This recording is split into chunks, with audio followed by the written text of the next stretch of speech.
listed daw po sa kanyang mga associates na may influence pa rin siya sa political scene, including you. Wait, sandali, sir. Gagawa tayo ng ibang press briefing, ha? Basahin ko muna yung opposition dahil nahihirapan ako kapag hindi ko siya mabasa yung opposition ng prosecutor. So, erase niyo muna lahat yun kasi Para na po kayo din. Si Derek said kasi ang daming reasons cited by the prosecution action. Pero ang hirap na isa-isa yung para mabasa. Pero dito ko, kaya Vice President, pag yung call na talagang inaharang nila was expected sa kanila. Pero sobrang dami ng sinenti ng mga reasons. Sa'yo, sa family, kanyan ng family nyo, even yung mga countries na pinili ko rin yung sa just supposedly yung problem niya. So, you don't necessarily need to look into specifics of the reasons cited.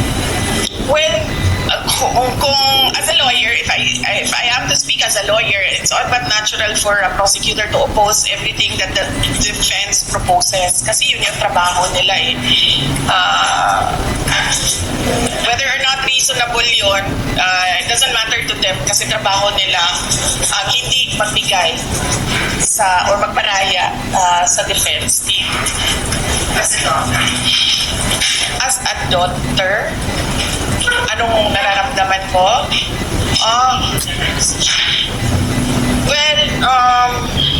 I am concerned as a daughter. I am concerned that he will not be granted interim release dahil he is 80 years old. He is not in good health. He's not been eating well, and he needs support from familiar people, and he needs the care of his family and loved ones. Ang isang sinabi niyo, sorry, pwede pa rin daw niyong mag-prevent ang mga if you think PRR is capable of doing that? Noong siya ay Pangulo nga, hindi nga niya trineten yung mga biktima eh. Pangulo siya noon, meron siyang power and authority. Ngayon pa, nasa loob na siya ng detention unit. And lalo na kapag nasa ibang bansa na siya, na unreachable sa kanya ang mga tao sa Pilipinas. So, it doesn't make sense to say na magkakaroon pa siya ng influence kung meron siyang interim release dahil nung nandito siya sa Pilipinas, naging mayor siya, naging president siya, at even nung natapos ang term niya, hindi niya kailanman tinanong. In fact, ako pa yung paulit-ulit na nagsabi sa kanya na maghanda ka. Si Harry Roque pa yung isang taon siyang hinabol-habol na sinabihan na maghanda ka. So he never did anything against the witnesses. Follow-up question.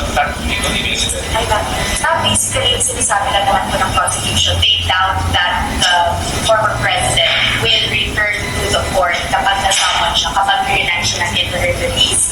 First, because they claim na sinabi daw ng pamilya nyo na kinidnap siya. Yun naman talaga yung sinasabi repeatedly. Sabi ng prosecution, hindi naman babalik yung nakidnap sa kidnapper kung may chance siyang umalis na. So, what guarantee can your family give to the court na yung Pangulo, yung dating Pangulo, mag-ipag-cooperate pa rin siya with the ICC if he is granted an interim release? But I do not understand why the prosecution would oppose the petition for interim release of an accused based on the statements of family members. So, it is clear that he is in court requesting for interim release and signifying that he will comply with all the obligations. I suppose, nandoon naman na lahat yun na nakalagay. Yun yung mga obligasyon na kailangan niya gawin, nakalagay doon sa kanyang petition. So, ibig sabihin, the accused himself submitted to the power of the courts for interim release and whatever obligations he needs to comply. No? So, kung sinasabi nila na hindi ibibigay dahil merong mga statements ng pamilya, it doesn't fall also into the parang reasons kung bakit hindi ibibigay ang interim release. Dapat siguro ang kanilang pinagbabasehan lang ay yung actions and sinasabi ng akusado, hindi at kung ano yung sinasabi ng country where he will be released to. Napakamali na gagamit sila ng rason para ikontrahin ang petisyon ng isang akusado base sa statements ng pamilya.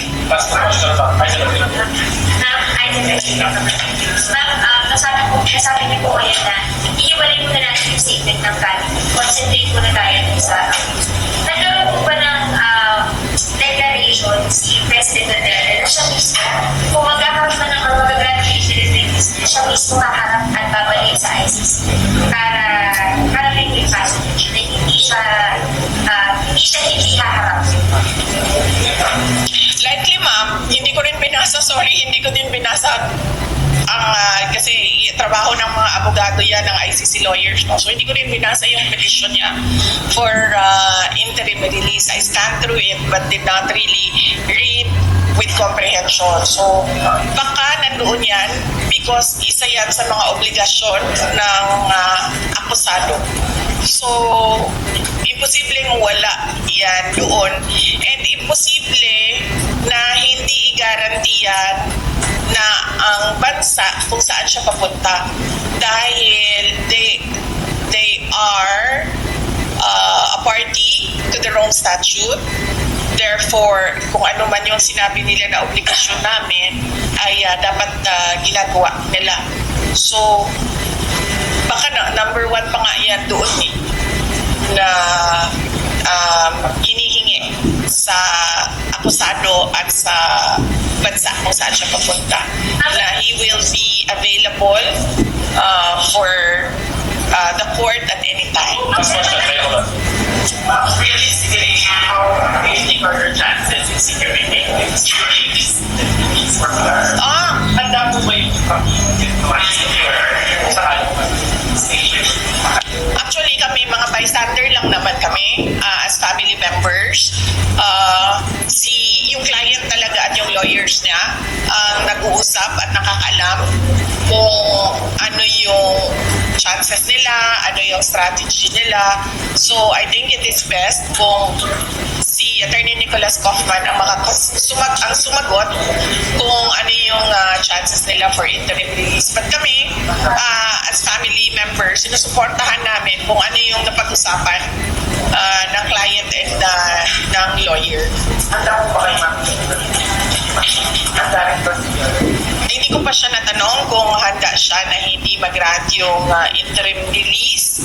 And, well, sa akin lang, as a lawyer, not as a family member, as a lawyer, bakit ka pa naglagay dyan ng provision of interim release sa iyong batas kung hindi mo rin naman pala yan ibibigay sa mga akusado, lalong-lalo na sa isang akusado na 80 years old na at kailangan ng assistant at kailangan ng caregiver. So, parang napakalaking question nun. Mayroon kang provision for interim release pero hindi mo naman ibibigay sa mga accused mo. And more than that, yung tagal ba na nakadetain siya na nasa pre-trial pa lang is an injustice in itself. Kasi sa